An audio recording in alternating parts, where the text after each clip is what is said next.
Hey everybody, it is Jen Hatmaker, your happy host of the For the Love podcast. Before we dive into today's episode, I want to tell you about something I've been working on. And listen, I am just thrilled to share it with you. So every single day of our lives, we are hit over and over with the message that we need more. More money, more friends, a bigger house, a fancier job title, more of everything. Because if we have more in our lives, then we will matter more or something. But when you think about it, the idea that you have to be more at all, it's just kind of this crippling idea in the first place. And it doesn't make you feel better. It doesn't make me feel better. It makes my heart start beating faster. It makes my eyes roll back in my head and my shoulders come up to my ears. More is tiring. More is tiring and I'm tired. So I wonder what it would feel like to live with less stuff, less spending, less stress. I wonder how you'd feel if you made more room for the best things that life has to offer, the stuff that we really care about: joy, generosity, connection, freedom. So 10 years ago, my family started an experiment that we called 7, where we dialed it back on 7 areas of our lives, like food and clothes and spending and media, stuff and waste and stress. And let me tell you, it was life-changing, and it still is. 7 shifted the way that we operated in the past decade. And it's done the same for tens of thousands of readers who did this experiment right along with us. And now here's the exciting part. I'm bringing you a new, updated, revised edition of 7, and it's now called Simple and Free. Simple and free. Doesn't that sound nice? Isn't that what we're craving right now? I want to invite you into this story that honestly changed me forever. I've added a bunch of new thoughts and new research throughout the book about how remarkably changed we have been since this originally took place 10 years ago. And please believe me, this is not a template. It's not a rule book. It's not another something that's going to make you feel guilty. That I promise you. It's freedom. I am inviting you to explore what your life might look like when you start to shift your thinking from more to less. Because once you let go of all that stuff that we were never meant to carry around, we discover we have room for peace and freedom. I just can't wait for you to read Simple and Free. I'm so happy to share that you can get it right now, wherever you buy books. So head on over to jenhatmaker.com/simple and free and grab your copy today. Can't wait to talk to you about it. All right, let's get into today's episode. Welcome to the show. Welcome to this great and fun series. We are in the middle of a series called For the Love of Food, and I am hard-pressed to remember a series where I have enjoyed so much talking to my guests. Our conversations are just lively and back and forth and full of enthusiasm and laughter, and today is absolutely no exception. This is my first time to meet my guest today, and I'm so glad that I did because she was delightful. So for those of you listening, and I don't know what your relationship is with food, with cooking specifically. It could be that you love it. It could be that that's like a really meaningful part of your day or your life or your rhythms. It could be that you hate it. That you're intimidated by it, that you don't get it, that you're sick of it. It could be that you once loved it, but it has like kind of lost its magic. Let's be honest, after essentially a year of the pandemic, there isn't a person among us who now has not spent so much time in the kitchen, that even the biggest food lovers among us can be like, whatever, like just whatever about it. And our eaters are sick of whatever we made, so they're making us mad all the time. So sometimes we can, no matter how we feel, get stuck in the food doldrums. And so today's guest is going to just put a little pep in your step. I mean, however you enter this conversation, whatever your relationship with food and cooking is, this is a guest who can really like help you fall in love with it again and remember why you should in the first place, or why you ever did, and remember the power of the table, and remember what a joy it can actually still be to cook incredible, nourishing food for the people that we love. So today on the show, we have such a cute guest, you guys. Alex Snodgrass is here. A ton of you already know who she is. She's got a huge following. on Instagram. She is the founder of the Defined Dish. That is her space. She shares healthy recipes, but they are absolutely delicious. She and I we locked into this concept during our conversation today. Like, if food is not good, we're not eating it. If food is not delicious, I'll just be hungry. She's not messing around here. She loves spice. She loves salt. We have very similar flavor profile. And so she is a healthy cook, but a delicious one. And so she has a beautiful cookbook called The Defined Dish that became an instant New York Times bestseller because, well, you'll see, you'll love her. You will love how she is. You'll love her food point of view. She's very no nonsense. It all feels very doable, very possible, very normal. She puts just recipes and tools in our hands that make you go, oh, I can do this. Like, I can actually do this. And I enjoyed talking to her so much that at the end of this conversation, we stayed on just the Zoom and talked for another 20 minutes.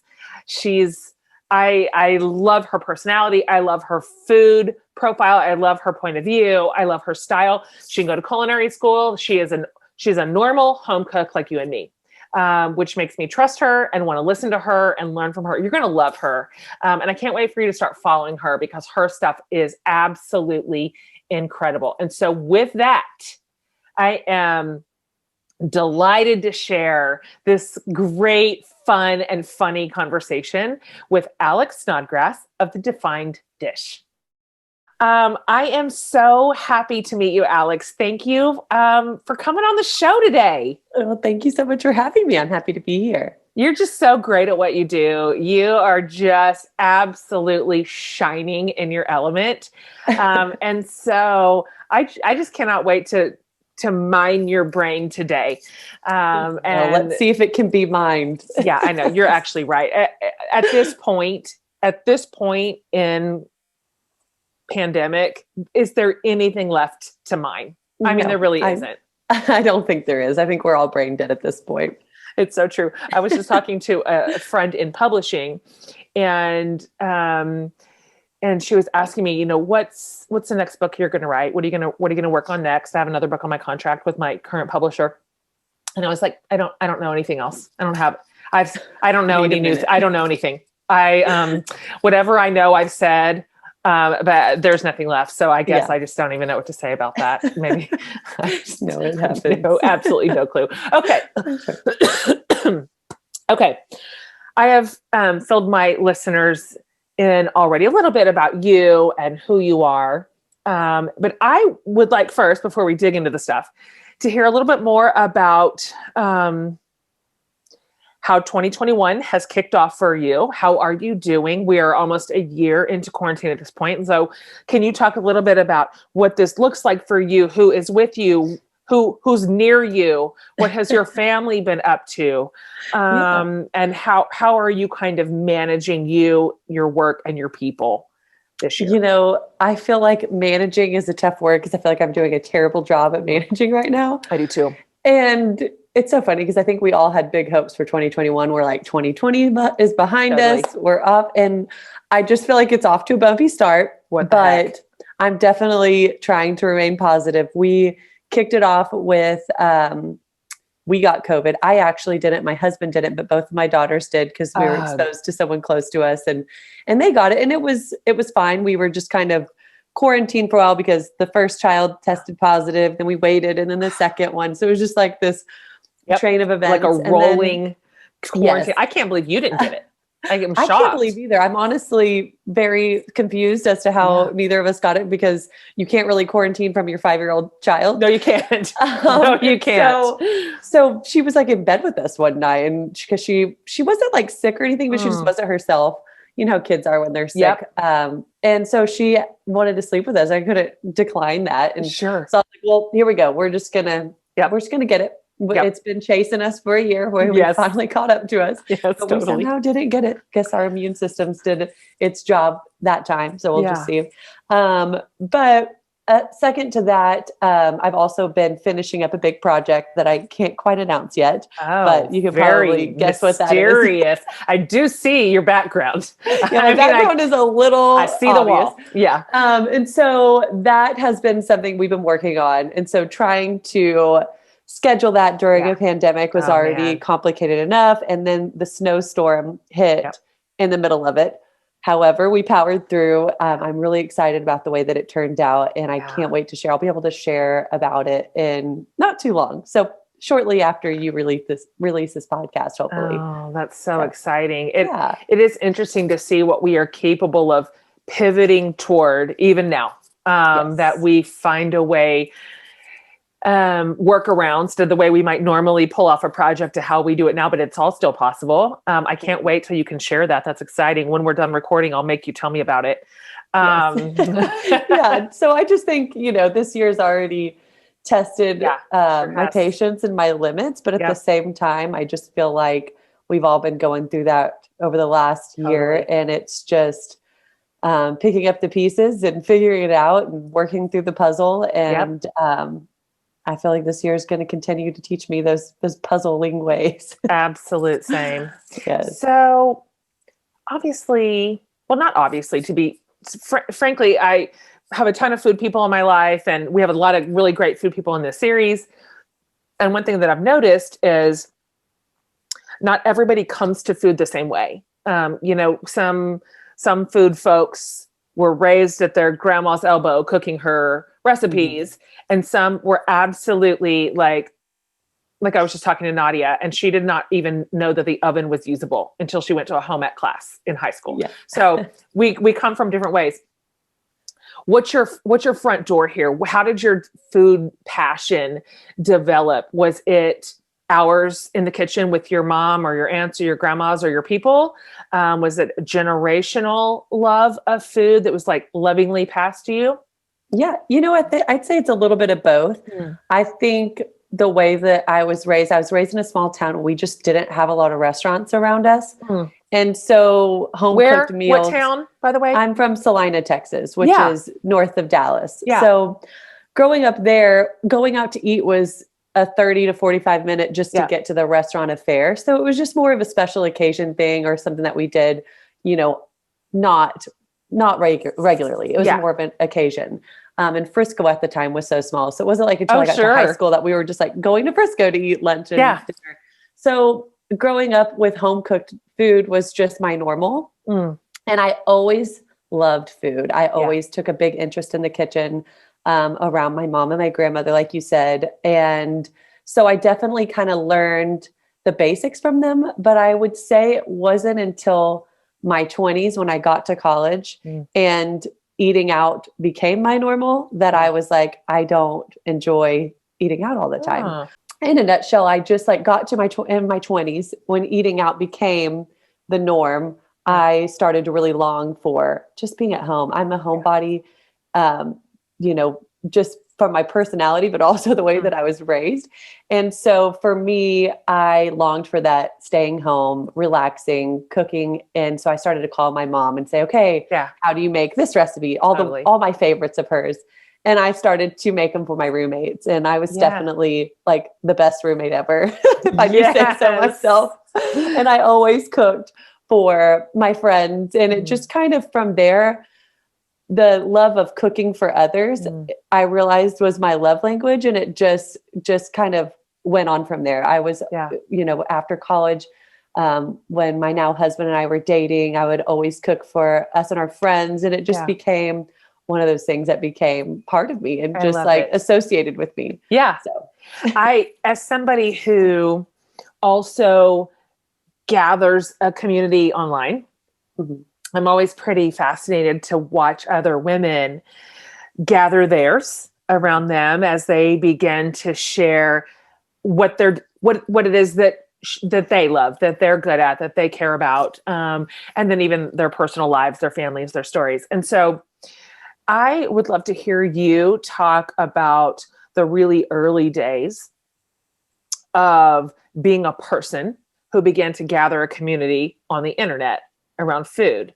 What did that look like? What made you decide, I want to this is where I'm going to go. I'm going to try this. What was it like for you? And then how has it like grown and flourished since? For sure. So whenever I started the Defined Dish, I don't think I ever in my wildest dreams would have thought that it would be what it is today. Sure. You know, at the time, Instagram stories didn't exist. It wasn't, I didn't think that I would be kind of the face of a brand. I kind of just thought my food would be the face of my brand. And my sister and I actually originally kicked off the Defined Dish together in, I think, 2014. Yeah. I need to check on that, but I'm pretty sure it was 2014. So we launched it as a food and fitness blog, sister duo. And we definitely weren't like doing it consistently and weren't really trying to make it a business quite yet. And after about a year and a half, I realized the passion that I had for it and how much I loved sharing food with others, like on a platform, not just around my dinner table. And so when she kind of grew sick of it, and it was that turning point of, am I going to try to make this a business or not? Yeah. I just couldn't say goodbye to it. So it was like, okay, I'm going to try. And if it doesn't work out, that's okay. I'll just, pick up the pieces and it's at least worth a shot for me because I love it so much. And it was around that same time that Instagram stories came about. Yeah. I wasn't the type of person to really put myself on my Instagram feed. And so it was the first time that I really think the community that was built started to see me and get to know me and my family. And that's really whenever it began to flourish. And I realized it's so much more than just the recipes that you share with your community. It's the way that you share it and letting them in and giving them a taste of your life and how you put those meals together and how you present them to the people that you love that brings everyone together. So I think that that's the foundation of the Defined Dish. I think Instagram stories was the best thing for a person like me that was a little bit intimidated to express myself in feed. So I owe a lot of it to Instagram stories, to be honest. That's fantastic. It was a great Everybody way listen, for me this is not sponsored by Instagram, but yeah, I mean, it's so true. Stories is this great mechanism because number one, all of a sudden you can be a little bit person forward on your brand, but also it's so unproduced. It can be such a mess. It doesn't have to be like beautifully lit or wonderfully shot. It's not like a video. It's more like garbage. And so when I first learned about Instagram stories, my team too was like, Jen, this was meant for you because I'm so famously terrible at things that need to be formal. Yes. If it needs to be like well done, I can't do it. I just can't do it. But I can hold a phone and just talk nonsense. And interestingly, it does bring people in because that's the real us and that's our real house and that's our real kid and it's a real moment. And so I actually am drawn to people in their stories too. I'm like, oh, that's the real you. This isn't like a beautiful filtered shot on your feed. Yes. This is you making a sheet pan dinner, like in your For sure. Because even to create a raw moment on your feed is still an art. It's crafted. It's crafted even if you don't want it to be crafted. Yes. And it's impossible for me to capture that emotion. And so I really feel like the heart and soul of like who I am, I can express it much more easily through stories. And so that's really kind of where I realized, oh, it's so important that, well, first of all, I love the connection too. It's not just that the community loves the connection with me. I also, it's vice versa. I really enjoy connecting with the community. I get to see other people cook the food. I get to communicate with them. I get to hear their stories about them in the kitchen and their families and who they dropped off dinner to. So it just makes it so much more intentional and has so much more purpose behind it. So I love it. I do too. I really do too. And by the way, I never did have mastered that feed part. I was talking to somebody in publicity not too long ago, and she was showing me somebody else's essentially Instagram feed. Like this is saying things like this is her aesthetic, and she has a real like point of view in terms of photography and color palette. And she's like, and then there's just another way to do Instagram, which is kind of the way you do it. I was like, right. You're like, was that a dig? No, it's so hard. It's just haphazard. It's garbage. There's no aesthetic. There's zero aesthetic. And I really don't plan out like my posts at all. It's just kind of, that's just the way that works for me. And it feels right. So I do my best on my feed. It is and I try to make things look pretty, but there's definitely some people that really focus on that aesthetic and capture it so beautifully. And it's such an art. And your food photography is beautiful. Well, it really is. I try. You are really good at that, which is saying something, because you can absolutely be a great cook and not be a good food photographer. Those are two separate streams. I used to be that person, and I realized nobody cooked my recipes because it looked like dog food. Interesting. Did you self-teach? Are you self-taught there? For sure. Because, when I started to try to make my blog a business, spending money on a photographer that's expensive and all of that, didn't make sense. I wasn't making any money to put it into there. And I just wanted to produce it myself so that I could make an income or try to. And so I knew the only way of doing that was me figuring it out. And quite frankly, I've really enjoyed learning to take photos with my camera. And every year I get better at food photography and learn something new. But the internet is a wonderful resource. And you can really learn anything from it.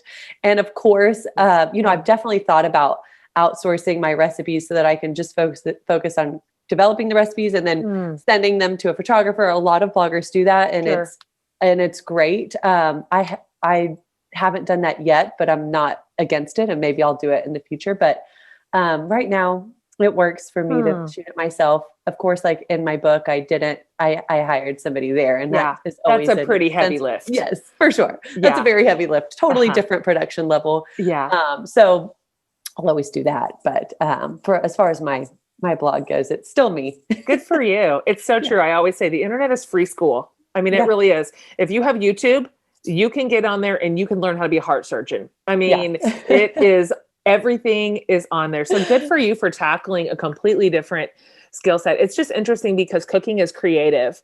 And so it taps into a lot of creative energy, actually, if you want to. You want to, there's so much creativity. You can start wrapping and packaging around food preparation and food photography and serving and just all of it. You've done a really wonderful job. I kind of want to talk about your food point of view.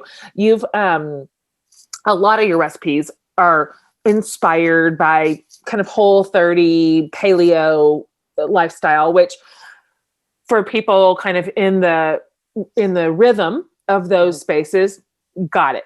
Some people are intimidated by what feels or sounds like a diet or a lot of deprivation or restrictions. And it kind of comes with this outdated idea that food just is not going to taste good, that it's utilitarian food. We already had to cut everything good out of it that we actually love. So we're just left with the boring bits. But you've really flipped that idea on its head. Can you talk a little bit about that type of eating, why that is important to you, why you're drawn to it, why that's your point of view, and then specifically how you've approached recipe development, because you make beautiful and delicious food. Yeah. Well, to me, first of all, I love food. It has to taste good or else it's not a meal. I'm going to find a different meal. That's it. I am very obsessed with food, and while I'm eating lunch, I'm thinking about dinner and it better be good. I love food. And I know a lot of people are like, oh, it doesn't have to blow your mind every time you eat. I'm one of those people where it needs to kind of hit the string every time I eat because I love it so much. Yes. And then on top of it, I feel like my approach with the paleo Whole30 thing is I did Whole30 for the first time because I needed it at the time. I was really struggling with anxiety. My sister had done it. She's really into health and wellness, and she had done one, and she recommended I try it because I was really struggling with anxiety, and she thought it would help with mental clarity. And when I did it for the first time, it was such a positive ripple effect on me because not only did I just eat clean and kind of take out a lot of sugar, a lot of alcohol, and some things in my diet, I also found that I just started taking care of myself as like a ripple effect. And I realized, I literally I'm just one of those people that loves to take care of others around me. And it's one of the things that I love most about myself, but it also can hurt me as like my own self because I'll put myself on the back burner. Sure. So as a new mom at the time, I just wasn't taking care of myself. So that 30 days really made me realize the importance of that. And those 30 days made me realize I can make anything taste good. Yep. Totally. And I'm from Texas and from the South, and I expect to be very satisfied when I finish eating. Absolutely. And if I'm not satisfied, then I'm going to find something else to eat. Like I need to feel full. And I like that heaviness, which is why I love stews and kind of Southern food. And so it was like, man, I'm craving gumbo. How can I accomplish that same sensation of eating gumbo, but by making it with Whole30 compliant ingredients? And once I kind of figured out how to cook with things like arrowroot starch and cassava flour and those grain-free things, I could figure out how to make pretty much anything, more or less. There's some things that can't be touched. And those things I will always eat it the regular way, like pasta. I'm sorry, zucchini noodles will never do it for me. Not the same. It's not the same. Never going to be the same. Yeah. Never, ever, ever. Of course, if like I'm actually doing a Whole30, but the whole thing to me, when I did a Whole30 was, it's for 30 days. It is not a 365 days a year thing. Right. And my community knows that I eat and drink everything. I just have found my own, I hate the word balance because I literally don't think it's attainable, but I found what works for me. And it's, you know, for the most part, I like to kind of focus on a paleo Whole30-ish way of eating. And then I definitely dabble and have a couple cocktails a week and wine. And I definitely have pasta still. My mom's Italian. So I just kind of, and chips and salsa, of course, we go get Tex-Mex once a week. So I just have my own flow that works. And I feel like the Whole30 definitely set a good foundation for me to have my own food freedom. And that's really the basis of my foundation, and making sure I feel full always. I love that. And just setting a good example. You know, I have 2 young girls for my kids around food. My mom, I give her all the credit in the world. She always was really good around food. And if she did want to lose some weight, it was never any crazy crash diet. She just was like, oh, I'm just, you know, being healthy right now, or I'm focusing on some cleaner foods, and just never was super rash about anything. And I love that she taught us that about ourselves, and to not, you know, be crash dieters. And so absolutely. I definitely want to teach my kids the importance of healthy eating, while also not making them feel like they ever need to completely restrict themselves. So absolutely. I did Whole30. I did the first Whole30 2 or 3 years ago. And for a lot of the same reasons, I don't have a physical aversion to gluten, or it's not that. It was for other kind of ancillary reasons that I thought, let's run a clean ship here for 30 hit the days. Reset button sometimes. And I went into it with like no small degree of melodrama. That's just how I do. And, because I like food to taste good. That is just my bottom line. It just needs to, I'm a flavor junkie. And so I thought, well, this is just, I don't know. But it really is true that even inside that construct, it can be I had absolutely delicious food for a month. Because I was determined to. I know I could have just run a chicken breast and broccoli operation. For sure. You can do that. You can by do all that. means. But I was like, what? No. What if I just dug deep and found it and scoured? And you sacrifice nothing, really and truly, just absolutely nothing. Especially and you when can have potatoes. You can have potatoes. If you couldn't have potatoes, I'd be out. Oh man, the potatoes really came in clutch. Yes, they did. Sure. Us Southerners need our potatoes, and that is essential. You are not wrong about that. Guys, I plan on winning the Fun Ant Award this spring. As soon as it's warm enough, and I live in Texas, so that's basically now, I'm breaking out the air pump and inflating a kiddie pool and floaties for my nephew, Calvin, and my other nephew, Owen, and I cannot wait. And you know what we will be doing after pool time? You better believe we'll be making crafts from KiwiCo. With a KiwiCo subscription, your kiddo gets a new crate full of science and art projects every single month. And the cool thing about KiwiCo is there's something for kids literally of all ages. I can't actually wait to see what KiwiCo is going to bring me and Calvin and Owen. And we might get something like the koala crate, which is perfect for kids ages 2 to 4. And we might get something like all the materials to make a rainbow pillow and learn about how rainbows are formed. So cute. Or we might even get a cute little doctor's kit, complete with a stethoscope and a thermometer and bandages, so my baby boys can help out their patients and learn a little bit more about empathy. It's just cute and it's creative and it's fun. With KiwiCo, there's something for every kid or kid at heart every month. So you can get 30% off your first month plus free shipping on any crate line with the code FORTHELOVE at KiwiCo.com. So that's 30% off your first month at, I'll spell this for you, KIWICO.com, promo code FORTHELOVE. If you're looking for the perfect bra, look no further than Third Love.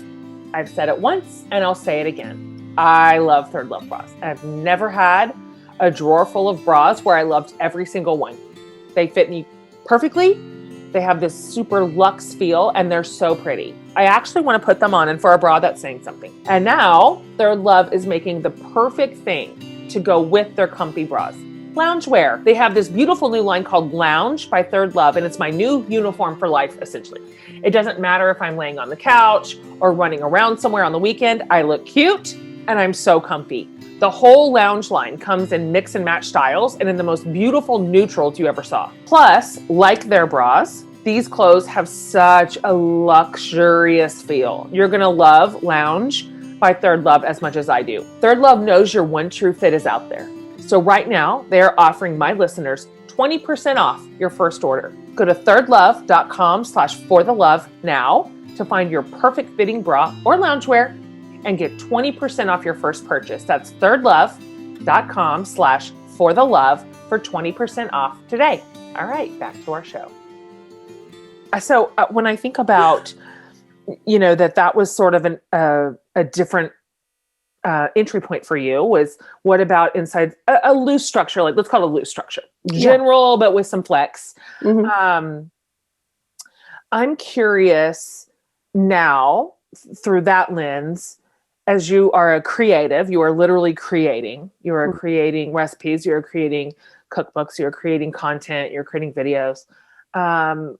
What inspires you at this point as a recipe developer? Like, where do you continue to find new, fresh ideas? Where do you look? Where do you see? Where do you take your stuff from? I think it's from everything. We're just, whether it's through Instagram or Pinterest or usually travel, that has not been so much the case this year. Right. And restaurants, I get so much inspiration from different flavors. But, right now, I think the thing that has inspired me most is just the last year has been so hard on everybody. And we're all kind of turning to our pantries for the first time and breaking away from that grain-free moment, which for a while, I just was very fixated on the grain-free thing for a while. And then COVID hit and it was like, you know what? There is a beautiful thing in a can of white beans. You can turn it into so many great things, and pasta can just go such a long way, in rice. And I have found a new love for pantry shopping. Nice. And so I've been really inspired by using those ingredients and still making healthful dishes without worrying so much about those labels on there. Yeah. But also being cognizant about, what I'm putting in my body for the most part. So I've been having a lot of fun cooking from the pantry again. I've been really inspired by that. But also what I realized on my last book tour, because I finished my book tour literally right as the stay-at-home orders hit. With my last book, meeting my community in person, a lot of people came to me telling me that they were really inspired with my relationship with food on top of my recipes. And so I really just want to, with my next project that I'm working on, especially bring back that comfortability in the kitchen, as far as it goes with that limitation that we have in our mindset, being so daunted by food and what all, if it's healthy for us and all that. But also I find the kitchen to be the thing that brings me the most joy. It brings my family together. It's how I connect with my husband. It's how I show motherly love to my kids. And we've all just gone so far from that. The kitchen is now like, we don't have time for it, What can we get on the table? Right. It's stressful. And I just want people to feel that comfort in the kitchen again. I just think if we could go back a little bit back in time in one aspect of our lives, it's the kitchen, because that time that we have gathered around the table at the end of the day is, to me, the most important. It's what helps us all decompress. It's what brings us all to connect in a world that we're connected with everybody else other than the people that are right here in our own homes. And I really think it was my book tour that inspired me to do that, but also COVID. And so I really want to, moving forward, try to intentionally share recipes in a way that will get people excited to cook and not feel intimidated by it and want to share it with others. So I don't really know. I don't know the equation to make that happen, but I'm going to do my dang best. I just couldn't possibly agree more. That the table is kind of an unparalleled connecting point. I can't find its substitute. Just last night, one of my kids, my daughter, Sydney, she's 20. She's a student at UT. So she's here in town, but she lives on campus, and her two best friends who I've known since they were all of them, they're in their little pod together, and they came over for dinner, the three of them. And so when I finally got the green light, listen, your girls are little, but wait till they're 20. And when they're like, okay, yes, I'll come home for dinner. You're like, stop everything. What do I have in my pantry? What can I pick up real quick curbside? Like all of a sudden it's an event. And so I think it's a huge meal and it's beautiful. Everything's just beautiful. It's gorgeously presented. And they're just like, what in the world? I'm like, this is how you know I love you. And I mean that. Like when me spending an hour in the kitchen making beautiful, delicious food for you, I want you to sit on the table and go, that lady loves me. That lady loves me. And then we sat at the table with our African peanut soup and our wedge salads for 3 hours, because that's what happens. That is what happens. The food brings us together, but the table keeps us together.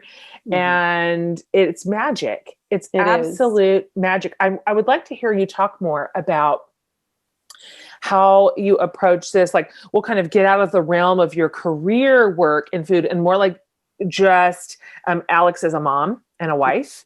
How is it? Because how old are your kids? 5? They're 8 and 5. Yeah, 8 and 5. Because they're littleish, youngish. They're still littleish. Yes, they're growing. How do you approach kitchen, food, cooking, recipes, eating as a mom? Are the girls in the kitchen with you?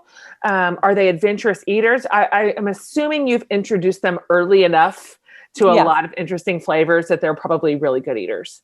Yeah, they're pretty good. I wouldn't say that they're like all stars, chomping on kale or anything like some people do, but they're pretty adventurous, and they kind of know they need to try everything at the table always. Yeah. But I love spice, and they're still not spicy people. And keep trying. Gonna be. I will not give up on that. There's no way. But it's definitely one thing that I knew whenever my brand started to grow is like, the one thing that I can never lose is my love for cooking in the kitchen, because it's work too. Yes, so it's really trying to wedge that and bring it all together.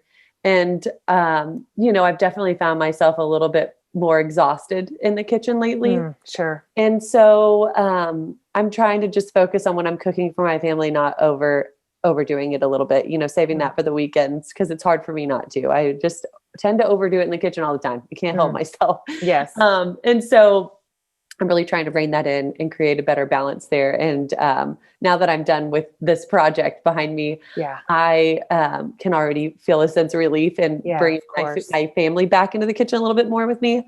But I think having the kids come help as much as they're willing to in the kitchen is always fun, even if it's 5 minutes. Like they don't have an attention span that's like super long in there, unless it involves dessert and licking the bowl every 5 seconds. So with savory cooking specifically, getting them in there for as much as possible, with making lunches in the morning, asking them to go grab one thing that they want from the pantry to put in their lunchbox, just getting them involved as much as I can. And with dishes, they do not know how to load a dishwasher, but getting a sponge out and like scrubbing their plate is fun. So they'll do that, and then they'll just like toss it on the top rack. Totally. Plates go on the bottom rack, but you know what? It's something. So I just try to get them in there as much as possible, because when I think back to my childhood, it's like the most fond memories I had, and like the most of my memories involved being in the kitchen with my family. And so, right now they might not care much about an eggplant lasagna that I make them, but I know when they're in their 20s, they're gonna be like, oh, Mom made the best eggplant lasagna. How did she make that? Let me go in her book and make it. And they're gonna be like, it might take them way longer to appreciate and love these memories that we're making in the kitchen, but I know it'll happen because that's what happened to all of us. Absolutely.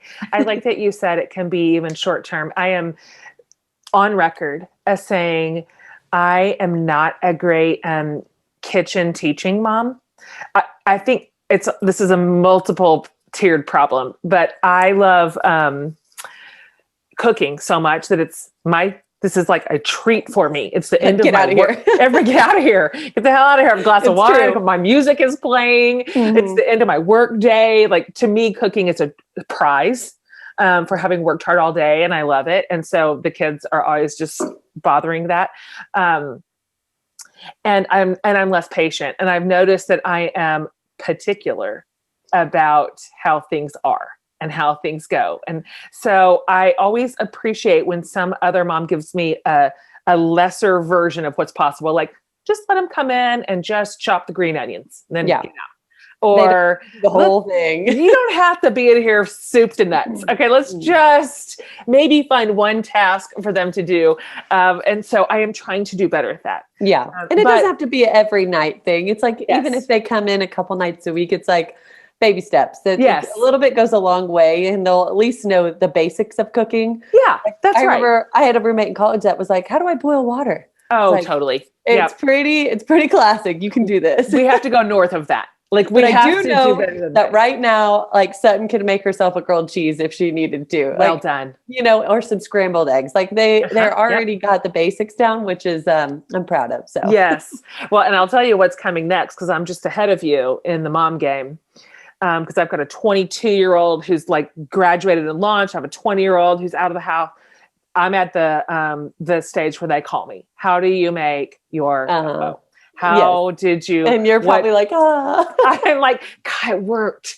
It worked. Yes, it comes full circle. All good things come around. It's like sometimes they take time, but it just works. It sure does. I would love to hear. This is just personal advice I want, but because you are very practiced at it, both already, and I see your wall. I am right this very second writing a cookbook. First one, obviously. My genre is nonfiction, has always been nonfiction, writing for women. Completely different. Yes. Completely different shelf in the bookstore. Yes. And so it is so fun. It is so fun. Yes. It is so fun that I'm saying all the time, I literally cannot believe somebody's paying me to do this. This is absurd that I will cook in the middle of the day and it's my job.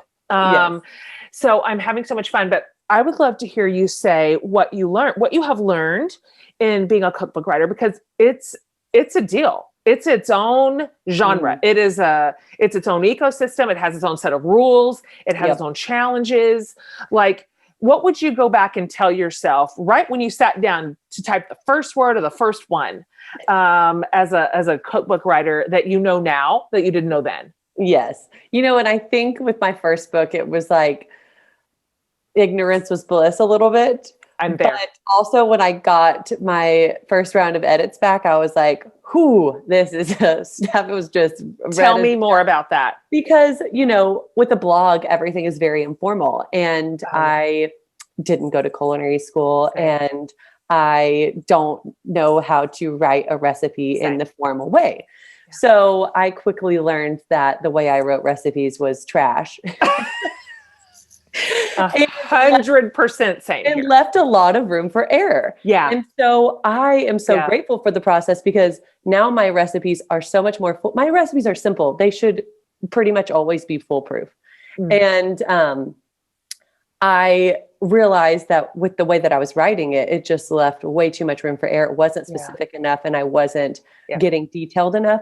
And so once I started doing that, now like nobody has issues with my recipes anymore like they used to. And so I was like, it's just down to just typing it as detailed as possible, saying one onion, there's a big difference between a small onion and a large onion. So if someone chops a large onion and puts it in the meatballs, it could be onion meatball, I see. And it's just as simple as that. So, I learned a lot just based off of like how to write. And then on top of it, I think I just learned a lot about the production world and getting it from start to finish, and respect authors on a whole new level because it is a process, and creating that many recipes with a timeline on it is really difficult. And I know when I worked on my book, it took away from my blog.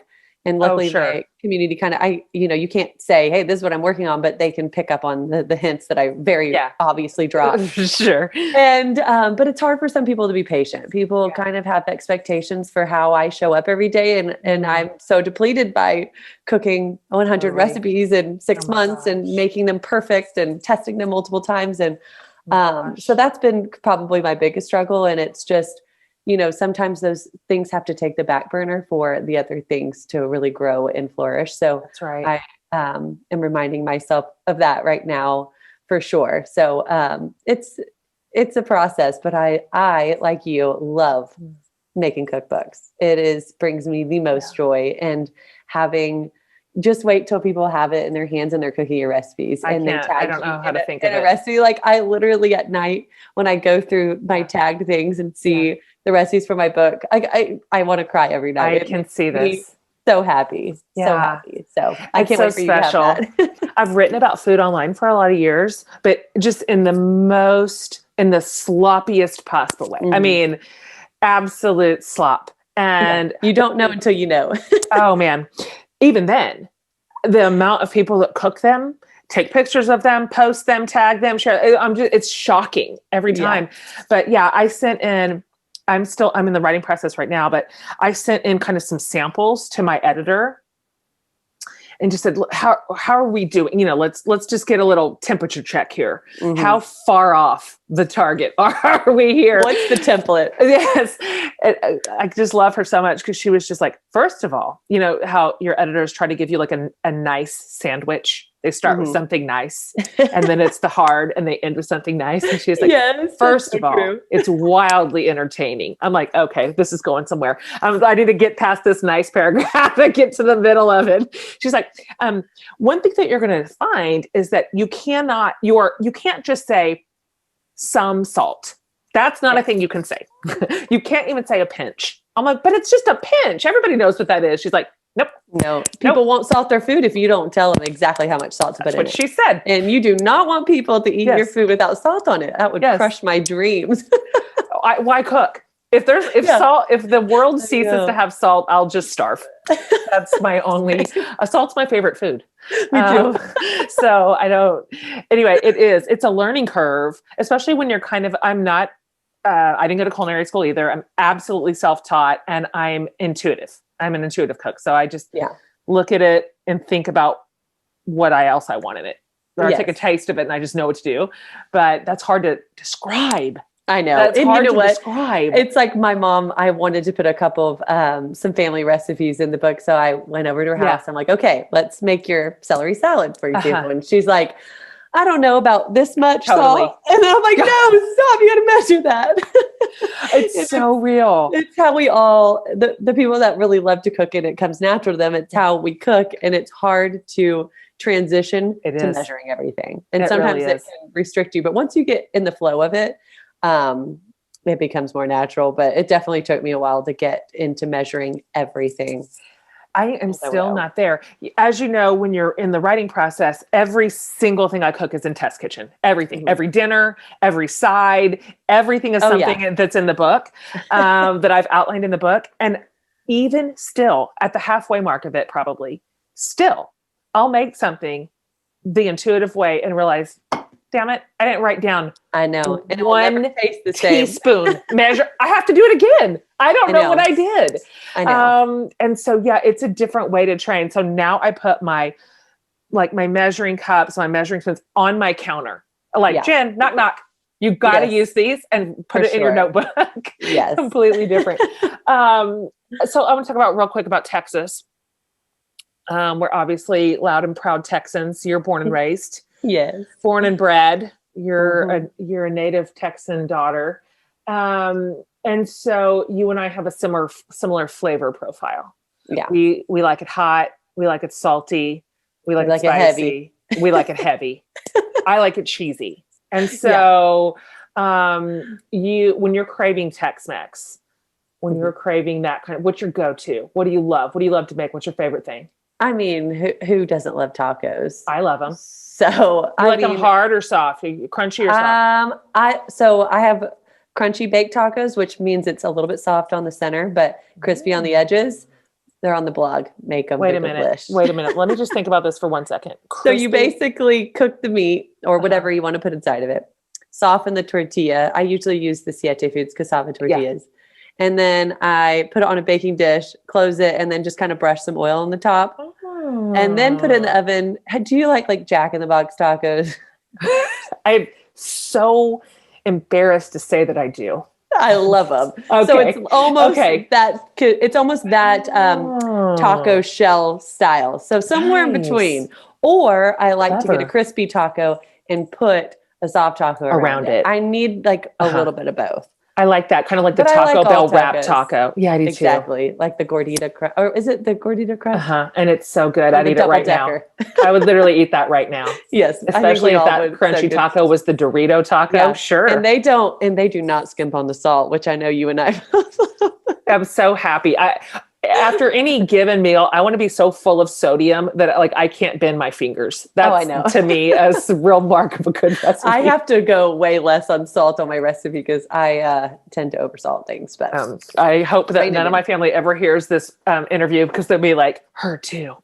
And I don't know. I'd like to know your feedback from your readers, from your community, because I'm already anticipating what people are going to say they hate about the cookbook, like what's wrong with it, why they didn't like the recipes. And I feel like my number one critique, I already know this, I'm projecting it into my future criticism, is that my stuff's too spicy. I think that's, I can't back it off. So I definitely have this problem too. You do? But I think my community knows that I'm a hot and spicy kind of gal. And they know to omit the cayenne whenever, if they don't have the taste buds. And, I go through this internal struggle about making things too spicy. But what I've accepted is if I like the way that it tastes, I want to share it that way. And people can adjust it in their own kitchen. And I want to give people the confidence in the kitchen to make those tweaks to a recipe. And all my recipes, they're not like baked goods. So they are tweakable. They're imprecise. Yep. Yes. And so I usually with like cayenne will put optional next to it, even though for me it's 100% not optional. But I know that a lot of people are, don't like spicy. So I acknowledge that with the optional button.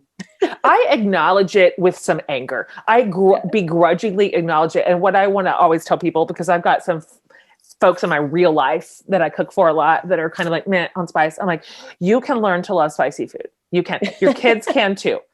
My kids don't even know what non-spicy food is. They don't even know that that's a category. I'm like, you need to try harder. That's what I tell them. My kids every year get better and better. And when they eat spicy stuff, I'm like, yes, they didn't notice the cayenne. And I'm so proud. Just like a mark of honor. No, some people just really don't like it. So I don't think that if someone really hates spicy food, I'd probably not be the cookbook that they would buy, to be honest. Same. Absolutely. So I think a lot of my community knows that like, hey, she likes things spicier than I do, so I'm going to rein it back. Or they, just omit the cayenne. They just know.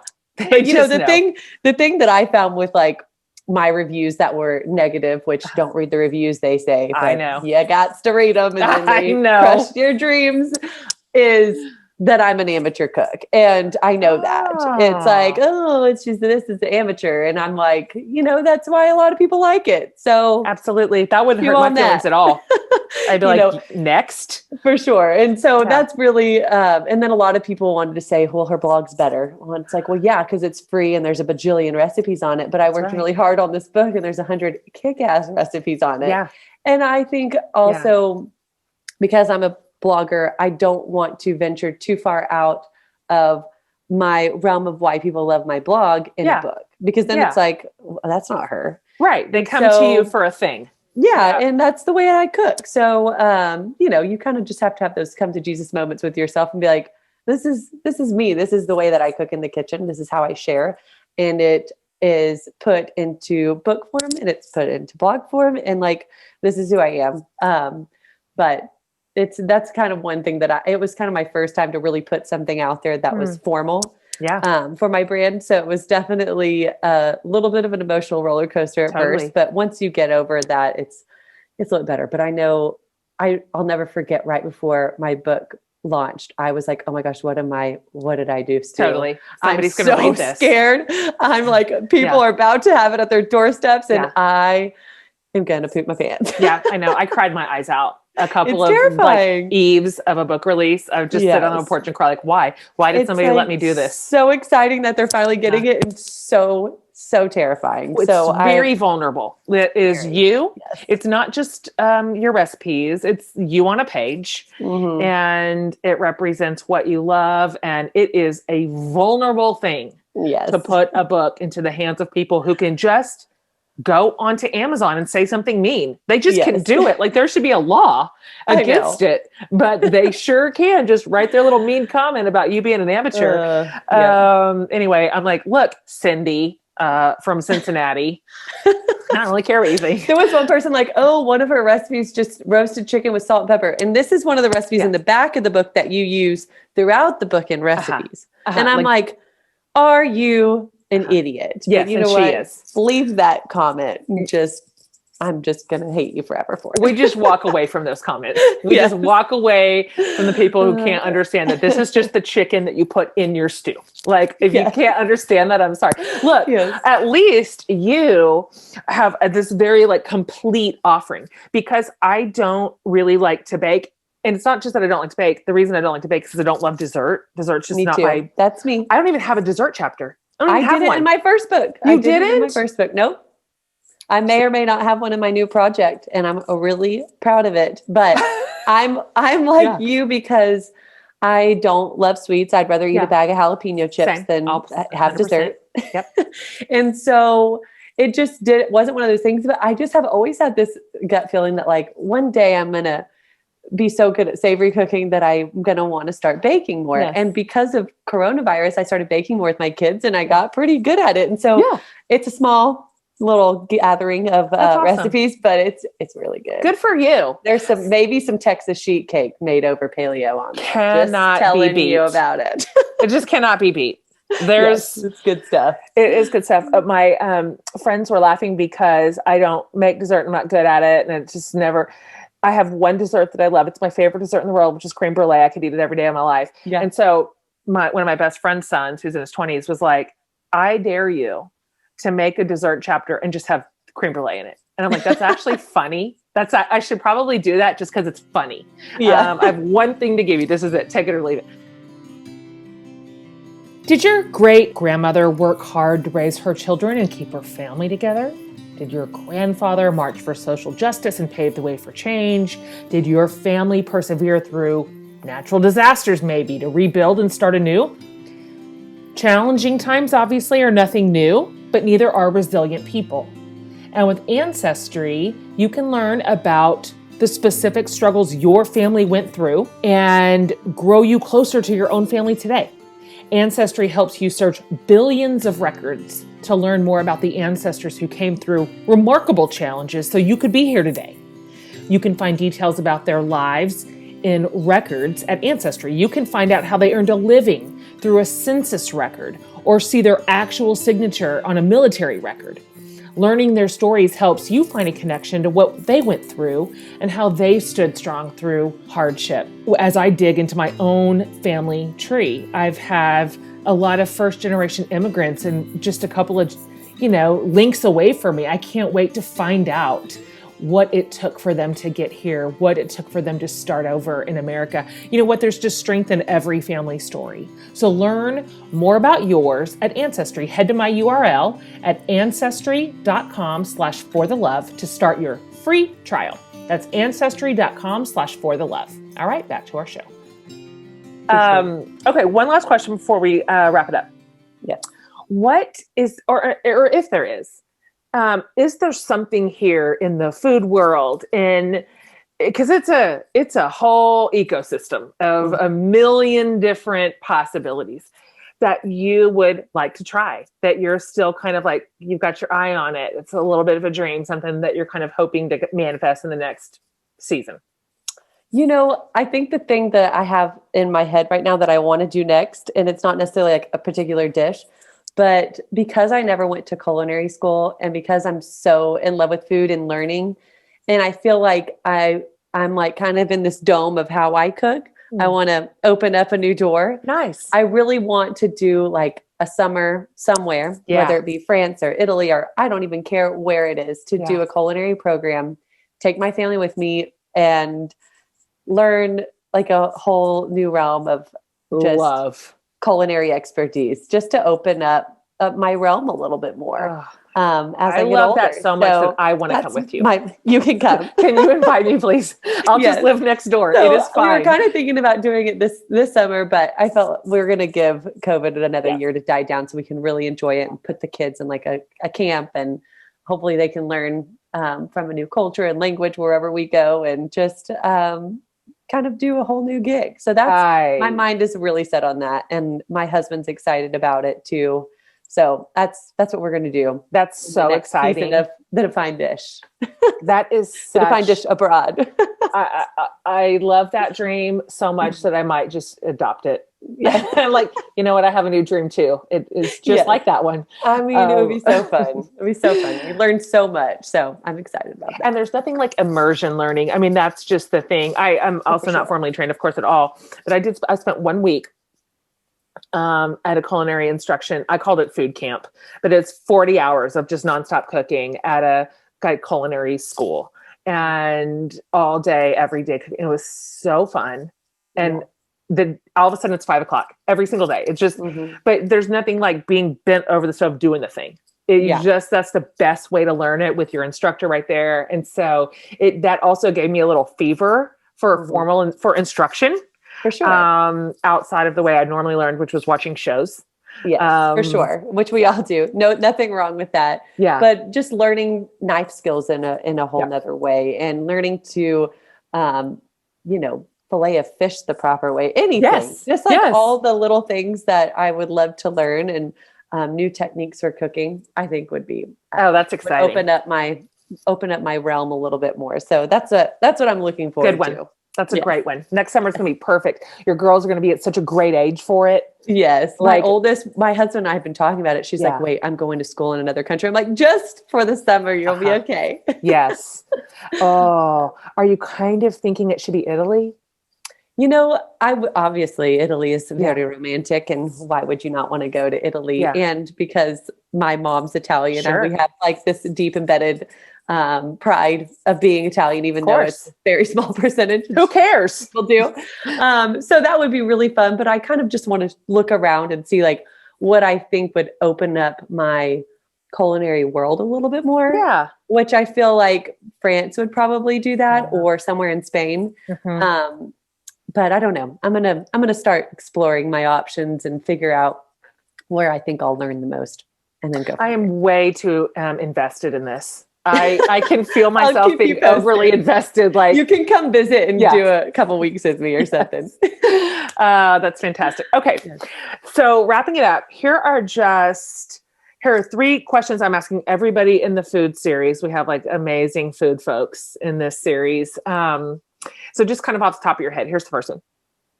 If you could only eat one dish for the whole rest of your life, that's just the only one, what would you choose? Which is a terrible thing to ask. I hate that question so much. But I would either or. I'm one and picking 2. It's fine. I'll let you have 2. I would have a fillet or some ribeye steak with the side of my mom's anchovy pasta.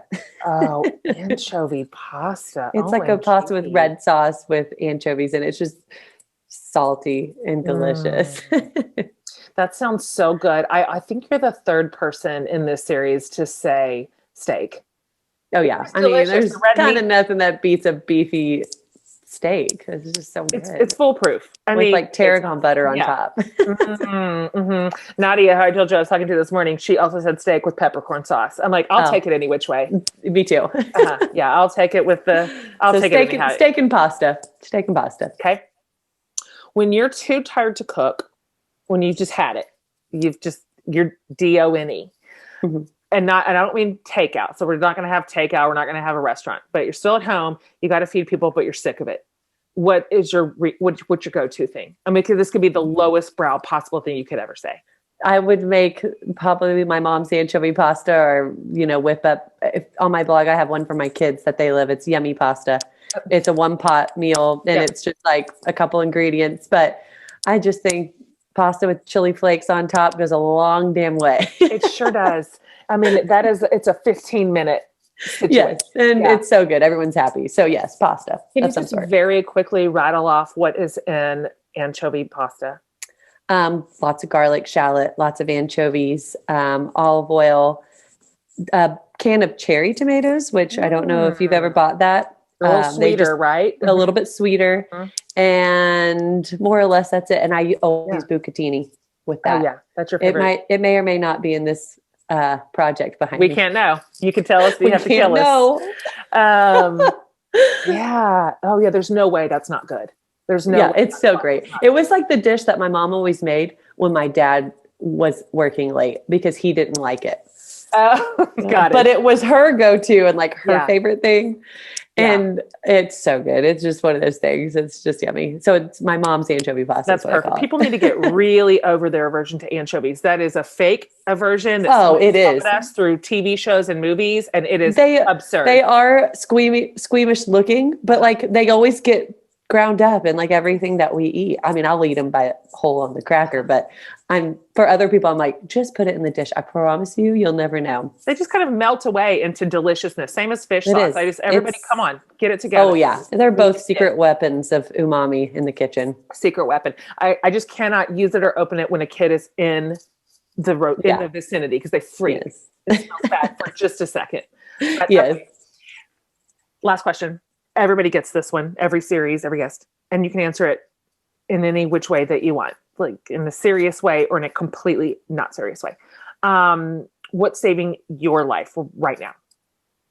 My family, for sure. I think with everything kind of feeling like it's flailing in the world. Yes. You know what I mean? I do. It's the one thing that's grounding me. So I am so grateful for my husband and my kids every day that goes by that the world seems unstable, because that's the one thing that grounds me and the one thing that I know I can always rely on with however bad it gets. So they don't care how great you're doing out on Instagram stories. They're just glad you're there. Yes. If this is all gone, they're still here. And like, that's always what keeps me going, for sure. Great answer. Perfect. Yeah. Okay. Let's wrap it up. Just can you please tell everybody just quickly where they can find you, where you love for them to follow you, where to find your goodies, all that. Yes, it's thedefineddish.com for blog stuff. On Instagram, which is where I'm most active, is at The Defined Dish. And then my book is called The Defined Dish. Listen, when you find something that works, you just stay with it. You know? That can be found, most places that books are sold, on Amazon. So all the things, The Defined Dish. Perfect. Listen, I am a big fan of clear branding. Okay. Yes. So very don't clear, make it hard streamlined. For us. Don't make it hard for us. Okay. Alex, so happy to have met you. Thanks for being on today. Thanks for having me. All right, you guys. I love that. I love her. If you go to jenhatmaker.com under the podcast tab, we'll not only have the show notes for this episode, but everything to find Alex, all of her social links to her book, every single thing we talked about, we will have linked up for you. It's kind of a one-stop shop. So you can start following her. You're really going to enjoy her. I said this in the intro, but we stayed on for another 20 minutes talking after we hit finish on the record here. She is really, really funny and great. We would 100% be friends if we both lived in Austin. We can be friends now. What am I saying? You don't have to live in Austin to be my friend. Okay. Thank you for downloading and for listening. You're going to enjoy this series so much. We have more to come, incredible guests that you love. cooks that you love. It's all in here. So if you haven't already subscribed to the show, go do it. It's like hit one button, subscribe. And also thank you for all your reviews and for rating the show. We read those, we see those. Those are so meaningful to us. We're just delighted to bring this little show to you week in and week out. It's our joy. Thanks for being an incredible listening community. You guys, see you next week.